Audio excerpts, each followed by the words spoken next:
व्हेनेझुएलाचे अध्यक्ष अमेरिकेच्या ताब्यात आलेत. व्हेनेझुएलावरती अमेरिकेचं नियंत्रण आहे.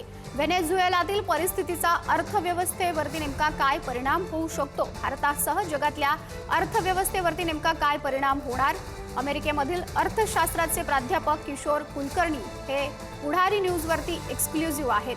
मेट्रोपॉलिटन स्टेट युनिव्हर्सिटीचे प्राध्यापक कुलकर्णी यांच्याशी पुढारी न्यूजनं संवाद साधलाय. त्यांच्याशी बातचीत केली आहे स्पेशल करस्पॉन्डंट अनिल टाकळकर यांनी. आपण पाहूया. नमस्कार. आज आपल्यासोबत आहेत मेट्रोपॉलिटन स्टेट युनिव्हर्सिटी डेन्व्हरचे प्राध्यापक किशोर कुलकर्णी. ते अर्थशास्त्र शिकवतात तिथे आणि मोठे अर्थतज्ञ आहेत. कुलकर्णी साहेब नमस्कार. थँक्यू. आपल्याला कल्पना आहे की अमेरिकेने व्हेनेझुएलावर मोठं आक्रमण केलेलं आहे आणि त्याचे अर्थातच वेगवेगळे परिणाम होणार आहे. तर आपण अर्थतज्ञ आहात, तर जागतिक आणि विशेषतः भारतावर याचे काय आर्थिक परिणाम होऊ शकतात याविषयी थोडं सांगाल का? आता तरी परिस्थिती अशी आहे की अजून केऑटिक असं रिॲक्शन काही झालेली नाही, त्यामुळे कॉन्सिक्वेन्सेस त्याचे फार सिव्हिअर नाही आहेत. मुख्य म्हणजे अनसर्टनिटी किंवा अनिश्चितता जी तयार झालेली आहे त्याचे इकॉनॉमिक इफेक्ट्स विशेषतः त्या भागातल्या त्या देशांना भोगावे लागणार आहेत आता. कारण आता याच्या पुढची अमेरिकेची काय स्टेप असेल हे जाणून घेणं जास्त महत्वाचं आहे आणि कोणालाच ती माहीत नाही आहे. तर त्यामुळे त्याचे इकॉनॉमिक इफेक्ट्स असू शकतात. तेल साठा हा त्यातला महत्वाचा भाग आहे. अमेरिकेला ज्यात स्वारस्य आहे. तर यामुळे क्रूड तेलाचे भाव वाढणार का किंवा पुढे काय होणार? आणि ज्या वेळा तेलाचे भाव वाढतात तेव्हा भारताला त्याचा फटका बसतो. तर तुम्हाला काय वाटतं की एनर्जी सिक्युरिटी काय किंवा इतर आघाड्यांवर काय, स्टॉक मार्केट किंवा याच्यावर काय काय संभाव्य परिणाम होऊ शकतात? व्हेनेझुएलाचा सर्वात मोठा प्रोड्युसर आहे देश आहे व्हेनेझुएला. त्यामुळे त्यांच्यावर जर काही प्रोडक्शनवर जर इफेक्ट काही झाले तर त्याचा गॅससाठी खूप इफेक्ट होऊ शकतो. वर्ल्ड वाईड ते गॅस वाढू शकतात. इराण आता काय करेल ह्याच्याकडे पण महत्वाचे डोळे सगळ्यांच्याकडे लागलेले आहेत.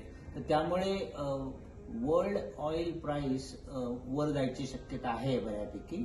पण अजून त्या पॉइंटला आपण आलेलो नाहीये, अजून त्या परिस्थितीत गेलेलो नाहीये. पण कधी जाऊ याचा निर्णय. पण शेवटी भारतावर नेमकं एनर्जी सिक्युरिटी किंवा इतर आघाड्यांवर अर्थसंबंधामध्ये ट्रेडवर विशेषतः काय परिणाम होऊ शकतो? भारताचा तसा परिणाम खूप कमी आहे. कारण भारताने ऑलरेडी रशियाकडनं भरपूर ऑइल खरेदी केलेलं आहे आणि रशिया आपल्याला पुढे सुद्धा सप्लाय करू शकेल. फक्त रशिया पण आपण अमेरिका आणि मला वाटतं इतरही देशांना आपण तेल घेतो. हो, पण रशियाकडनं आता मुख्य जास्त घेतलं आपण. व्हेनेझुएलाकडनं आपण फार कमी तेल बाय करतो इंडियन्स म्हणून. तर त्या दृष्टीने इंडियावर त्याच्यावर फारसा परिणाम व्हायची शक्यता नाही आहे. कारण इंडिया एक तर आयसोलेटेड आहे त्या एरियापासून आणि दुसरं म्हणजे आपला ट्रेड व्हेनेझुएलाशी एवढं खास नाही आहे. नाही, मधल्या काळात असं म्हटलं गेलेलं होतं की व्हेनेझुएला पूर्णपणे डॉलरमध्ये व्यवहार न करता रुबल किंवा युआन युरो या चलनामध्ये व्यवहार करत होता. तर त्यामुळे डॉलरला धक्का बसू शकतो अशी एक अटकळ होती आणि ती थ्रेट आहे, ती पूर्णपणे दूर करण्याचा एक भाग म्हणून हा हल्ला केला गेला असावा असं म्हटलं जातं. तुमचं काय मत आहे? तसे बरेच लोकांचे तर्क वितर्क चालू असतात त्या बाबतीत. खरं काय आहे आपल्याला माहित नाही आणि या आतापर्यंत झालेल्या घडामोडीचा परिणाम डॉलरवर फारसा व्हायची शक्यता नाही आहे. डॉलर आपण म्हणतो स्ट्रॉंग स्ट्रॉंग राहू शकेल कारण डॉलरला तसे रिप्लेस करन्सी कुठली नाहीये.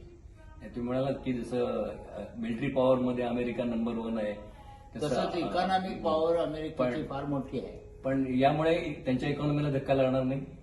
फारसा नाही. आतापर्यंत झालेल्या घडामोडींमुळे अमेरिकेच्या इकॉनॉमीला फारसा धक्का बसणार नाही. पुढे काय होईल माहीत नाही, पण आता तरी याचा काय फारसा मोठा धक्का होणार नाही.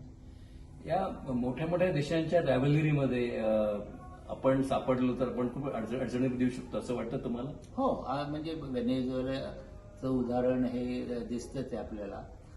इराण आता परत साशंक झाला आहे आणि त्याच्यावर त्याचे इफेक्ट्स होणारच आहेत. तर त्यामुळे हो, मोठ्या कंट्रीला लाईक अमेरिकेला जर आपण सांभाळून ठेवलं नाही तर त्याचे परिणाम होतात.